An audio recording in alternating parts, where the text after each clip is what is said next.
Salut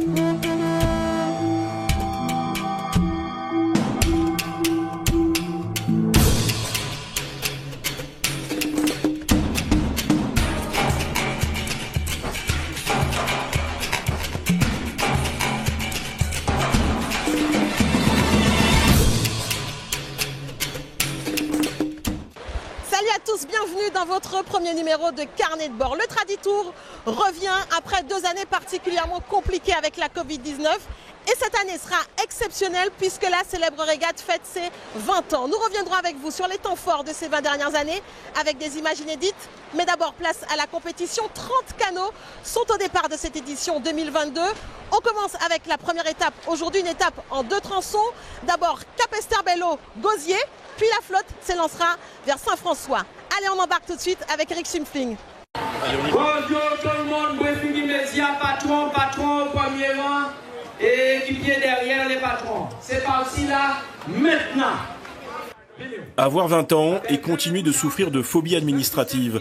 Voilà à quoi ressemblait le Traditour ce matin. Du coup, Victor Jean-Noël, le directeur de course, a été contraint de remettre les pendules à l'heure.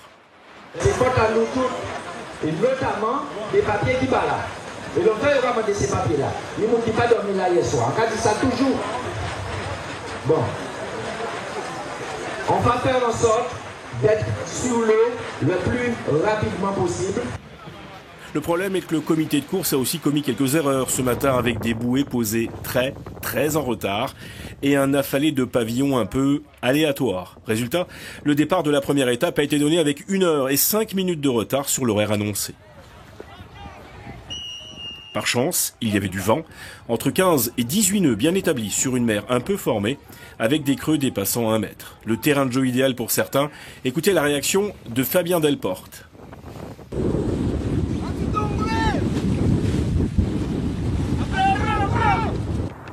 En tête de flotte, Claude Tellier s'est aussi beaucoup amusé. Le barreur de Guadeloupe-Port-Caraïbes et son équipage de vétérans ont tenu la dragée haute aux 29 autres canots et ont remporté du même coup la première étape en 1 heure, 16 minutes et 30 secondes devant la plage de la Dacha, au Gosier. Les vieux sont là, les gars!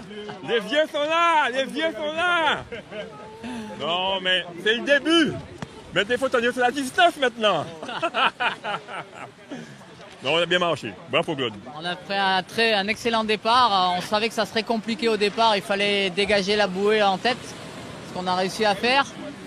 Et puis, le bateau va bien. Il est facile à tenir. Vraiment, on n'a jamais forcé au-delà de la normale. Et il marche bien, voilà. Maintenant, on va monter à Saint-François. Je ne sais pas si ça fera pareil.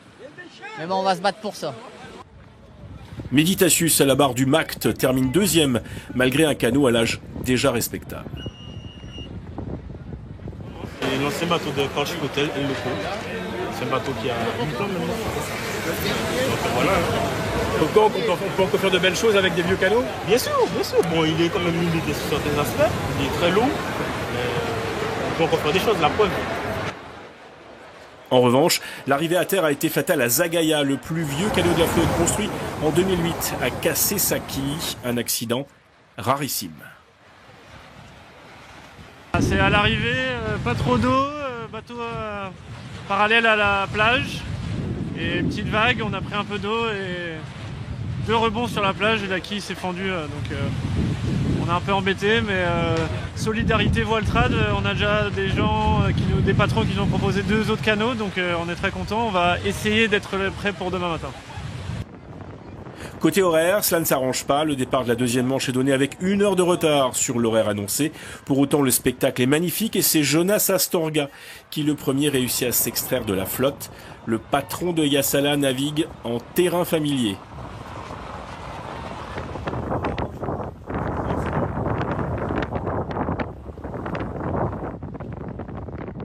Pourtant, c'est Xeria qui le premier vire la bouée de dégagement. Une bouée fatale pour l'Aigle Némer qui, dans le virement, va briser sa baume. Mathieu Mouret et son équipage sont contraints à l'abandon. Devant, la flotte a désormais un nouveau patron en la personne d'Hugo Tellier. L'Europe, c'est nous aussi, va faire cavalier seul jusqu'à Saint-François. Le canot bleu et jaune va remporter la 2e manche avec plus de 8 minutes d'avance sur ses 2 plus proches adversaires.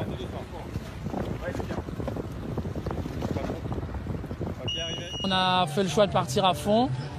On a réussi à assez rapidement se mettre devant les autres. Et après, on avait un canot qui marchait bien. Donc les équipiers, franchement, l'équipage a donné tout ce qu'il avait. Et voilà, après on s'est fait un peu reprendre jusqu'après Sainte-Anne. C'était le temps de temporiser un peu parce qu'il fallait se reposer un peu. Et puis sur la fin, les dernières 45 minutes, on a pu remettre un coup de vis et augmenter un peu notre avance. Jonas Astorga sur Yassala termine deuxième. Steven Foy sur Coquelin complète le podium.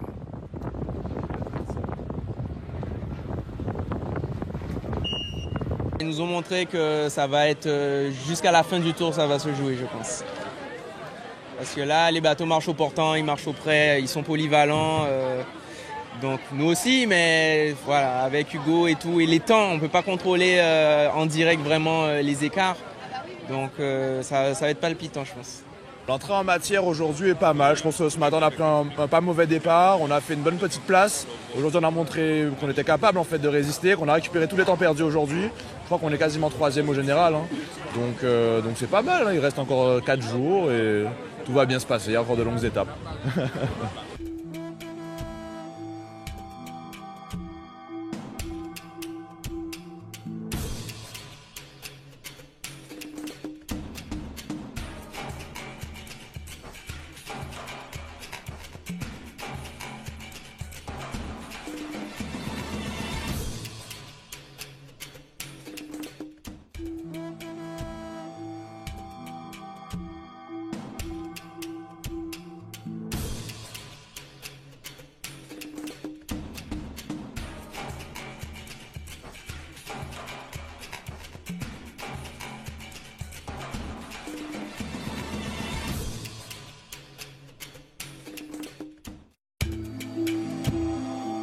Saint-François, Petit Canal.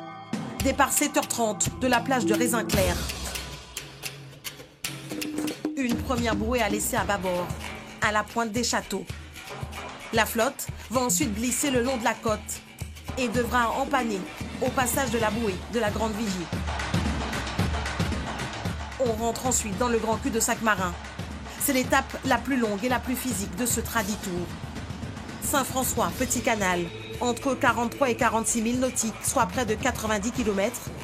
Durée estimée de la régate, entre 7h et 9h30 pour les derniers.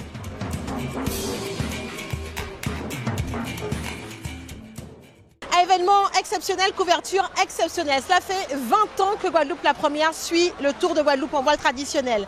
Allez, ce soir, on ouvre la boîte des souvenirs, on remonte le temps. Nous sommes en 2002. C'est le début de l'aventure avec le TGVT. 7 canots avaient pris le départ cette année-là. Seuls 6 ont franchi la ligne d'arrivée. On regarde. On prend la mer maintenant, une mer houleuse qui a tout de même souri au final à Jocelyn Bocage et à son équipage. À bord de Thibotla, aux couleurs de RFO Guadeloupe, ils ont remporté la première édition du Tour de la Guadeloupe à la voile traditionnelle.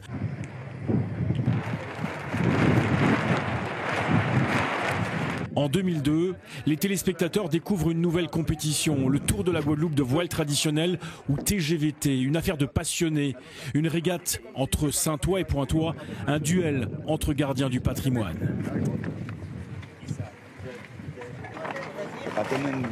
C'était cône à bœuf, bagarre fort. Si les cônes grattent bien avec un couteau. Enfin.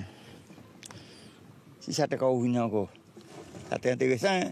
Ça fait un moteur là, après c'est un moteur, déjà dans tête à monde. Pas intéressant. C'est une voile neuve qu'on met sous le bateau, c'est un bateau neuf qui vient de sortir, donc on essaie de finir au mieux et au plus rapide parce que là actuellement, il n'y a pas beaucoup de temps, mais ça devrait aller quand même, bon, parce que par rapport à tout ce qu'on a fait, ça devrait aller. Les débuts sont modestes, la logistique est embryonnaire et les parcours sont dessinés à la main sur un coin de table. Valentin, qu'est-ce que tu penses du parcours? Très technique hein, aujourd'hui, parce qu'il y a beaucoup d'apanage et puis il faut attention pour ne pas chalvirer. Seuls 7 canots sont au départ de cette première édition.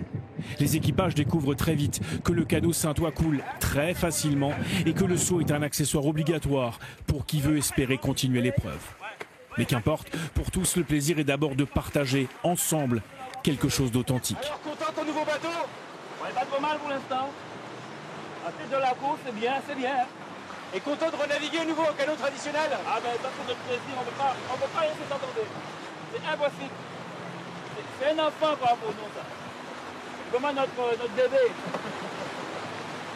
On va se voir l'arrivée, là.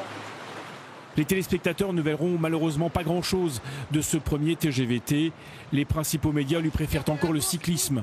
Pour autant, cette année-là, la victoire finale revient au Saintois Jocelyn Bocage sur un canot aux couleurs de RFO.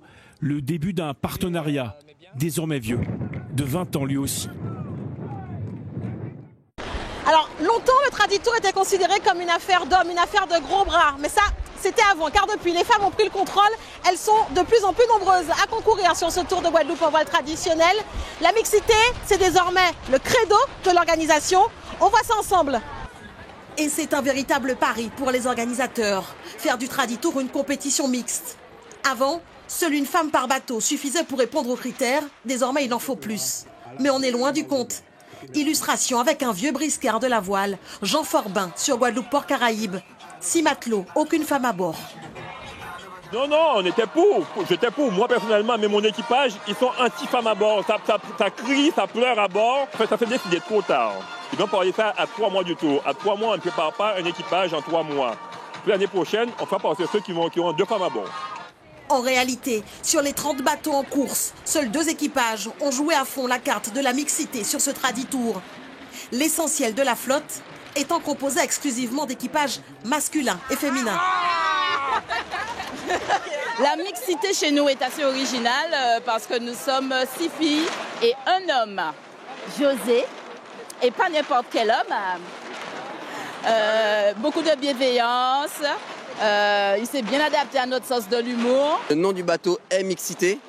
Et nous, c'est pas que Mixité homme-femme. Il y a Mixité homme-femme, couleur de peau, nationalité, on a de tout. Je trouve ça très bien que voilà, les équipages mixtes, c'est super. Après, parmi elles, il y en a qui vont peut-être se regrouper puis faire des équipages féminins comme nous. Voilà, on voudrait avoir plus d'équipages féminins aussi. Et elles sont de plus en plus nombreuses à larguer les amarres. L'engouement des femmes pour la voile traditionnelle ne faiblit pas au fil des années. 5 équipages sont au départ de ce Traditour, avec des petites nouvelles dans la flotte, des Saintoises, chaperonnées par Daryl Garçon et Steven Foy. On est un équipage très récent là, de filles saintoises. Donc c'est notre premier Traditour en pure fille et entre nous. On est des amis d'enfance. On a initié en fait l'envie, on les a pas fait forcer à monter sur un bateau. Hein. On les aide sur l'eau techniquement pour les faire progresser plus vite, on donne des petits conseils, mais franchement l'envie est là, on les force pas, c'est des Saintoises. Hein. Tout est fait par l'enseignement, par les invitations, par le patronage, pour qu'il y ait de plus en plus de personnes, de passionnés des 2 sexes qui naviguent. Et tout est fait pour que de plus en plus les équipages soient mixés. Qu'est-ce que ça porte les femmes? Oh mon Dieu, on ne peut rien faire sans elles. Je suis de ceux qui disent, même dans les, enfin surtout dans les conseils d'administration, dans les organisations, quand il y a, mais je le dis, Victor Genoël, je prends mes responsabilités. Ne faites rien sans féminité. Voilà qui devrait attirer de nouvelles candidates. Alors demain, la flotte du Traditour mettra le cap sur le Nord Grande Terre, Saint-François, Petit Canal, entre 43 et 46 000 nautiques à parcourir, soit l'étape la plus longue et la plus physique de ce Traditour. Ça va être costaud. Voilà, c'est la fin de ce premier numéro de Carnet de bord. Merci à vous de nous avoir suivis. Passez une très belle soirée sur Guadeloupe la Première. À demain.